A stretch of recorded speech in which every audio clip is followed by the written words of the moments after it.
Bueno, seguimos entonces. Les contaba que esta propuesta de entrar por la ventana a los cuentos tiene que ver con esto que estuvimos viendo con los libros. Es decir, corrernos un poquito del argumento, porque la historia va a ser contada por la fuerza propia de la historia.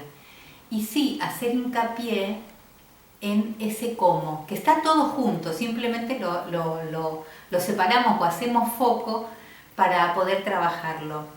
Esto no es un método, es simplemente cosas que yo hago, que si estuviéramos en una clase presencial estarían haciéndola ahora ustedes, probablemente en grupo, pero que propongo como para empezar a trabajar un cuento, como para acercarnos a un cuento que queremos narrar, por ejemplo, ¿no? Pensemos ahora primero en un cuento de la tradición oral, por ejemplo en Caperucita, ¿sí? Todos sabemos de qué trata Caperucita. Entonces a mí el argumento ya no me interesa por el momento. Lo que me interesa es empezar a pensar a ese cuento Caperucita en general, ya no solo por partes, por esa partitura por la que yo voy a ir, sino por ejemplo en general. Y pensar que si el cuento, no Caperucita, no una parte y no el lobo, sino el cuento, esto es muy forzado, lo tenemos que imaginar, si el cuento caminara, ¿cómo caminaría? Y ustedes me van a decir, los cuentos no caminan. Sí, porque seguramente acordarán conmigo que hay cuentos que son, o hay cuentos que son, o hay cuentos que son, ¿sí? Que uno tiene esa sensación, ¿no? Como cuando salimos del cine y decimos, todavía estoy así porque la película me tuvo todo el tiempo así.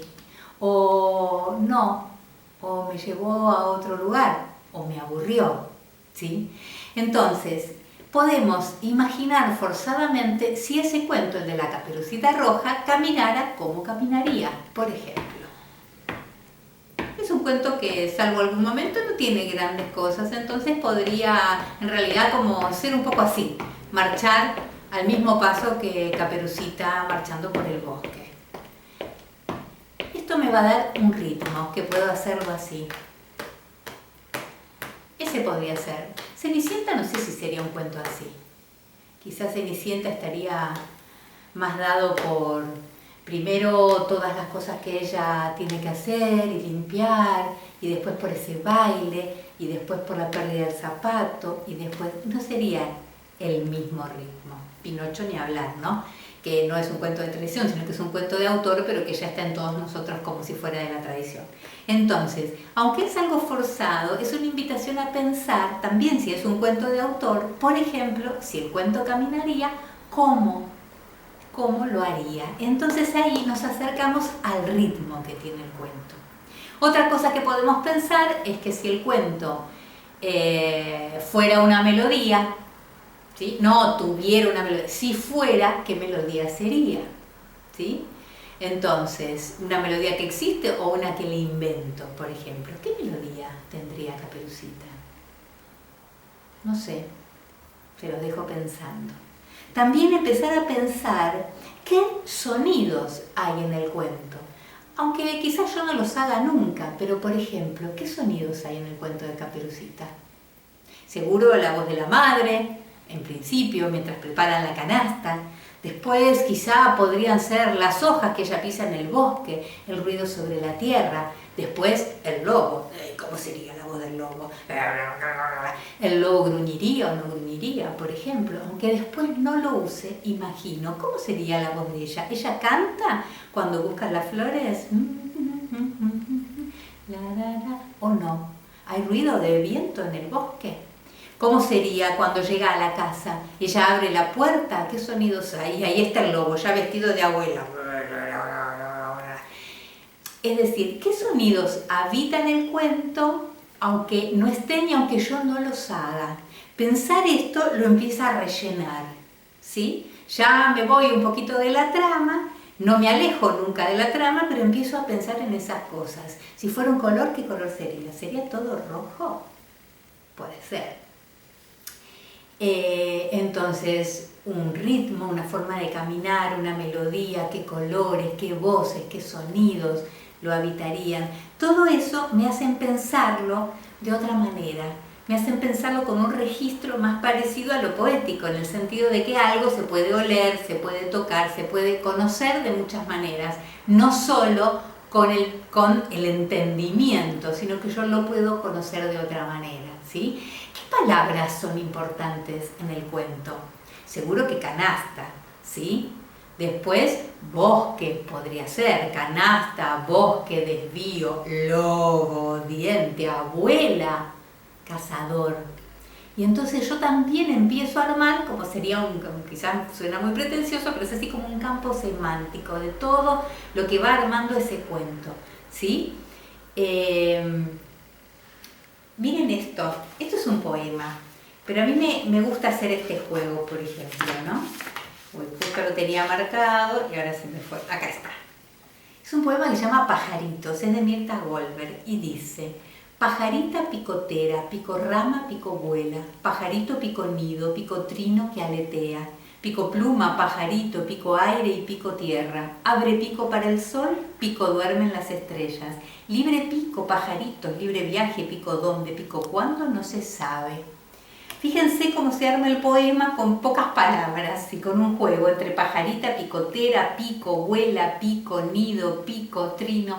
¿Con qué palabras yo podría jugar? No para armar un poema, pero ¿qué palabras están presentes en ese cuento? Volvamos a la caperucita. Caperucita es una palabra hermosa, ¿no? Caperucita. Es decir, ¿qué otras palabras? Ahora, no estemos pensando siempre en, no, pero yo lo voy a usar, que entonces yo lo tengo que representar, entonces, no, esta es la cocina. Cuando uno cocina, se ensucia con harina, mete las manos, se llena los dedos de engrudo, nadie nos ve. Y después presentamos la torta preciosa, con un aroma riquísimo, una forma preciosa, le ponemos arriba azúcar impalpable. Yo estoy hablando de la cocina. En esta cocina estamos amasando. Entonces lo que yo les propongo es esto: que pensemos al cuento de toda esta manera y empiece a inflarse, empieza a tener espesor, ¿sí? Lo estamos haciendo con un cuento de tradición oral, que es más flexible, porque es un cuento que ha ido pasando, y hay muchas versiones, y ya es un poco de todos, ¿no? Y de todas. Un cuento de autor nos requiere algo más, porque hay alguien, como dice en el texto que colgué, de Graciela Montes, de Si son sagrados los cuentos, hay alguien que ya ha ensartado las perlas palabras, de una manera y no de otra. Y esto no quiere decir para atarnos, pero sí, si yo voy a elegir un cuento para contar, tengo que ser de alguna manera fiel, no a la letra, pero sí a una estética y a una propuesta estética, ¿sí? Y sí fiel de una manera ética, es decir, que si hago una versión libre, digo que es mi versión libre, ¿no? Sería lo más acertado. El garbanzo peligroso. Un día un garbanzo peligroso se cayó debajo de la cama, hizo quec y despertó a la pulga que vivía sobre el gato. La pulga hizo bu y despertó al gato que se colgó de la soga de la campana. La campana hizo clink clon y despertó a las palomas azules. Las palomas hicieron rucucú y despertaron a las gallinas. Las gallinas hicieron cloqui y despertaron a tía Sidonia para que les diera maíz. Y ahí sigue. Claramente este cuento no camina igual que nuestra Caperucita, ¿no? Un día el garbanzo peligroso hizo clic, hizo plum, hizo clic. Podría caminar de alguna manera más cercano a esto, ¿sí? De esta manera también yo lo estoy pasando por el cuerpo, ¿sí? Y ese registro corporal está, ¿verdad? Entonces ese garbanzo peligroso que yo voy a hacer va a ser mucho más parecido a este garbanzo peligroso que me gustó y que lo hizo Laura Devetach cuando lo escribió. Una cosa también linda, si quieren lo hacemos en otro video para no hacerlo más largo, cortamos acá un poquito y hacemos el último video. Cortamos un poquito para que no sea largo y difícil de cargar.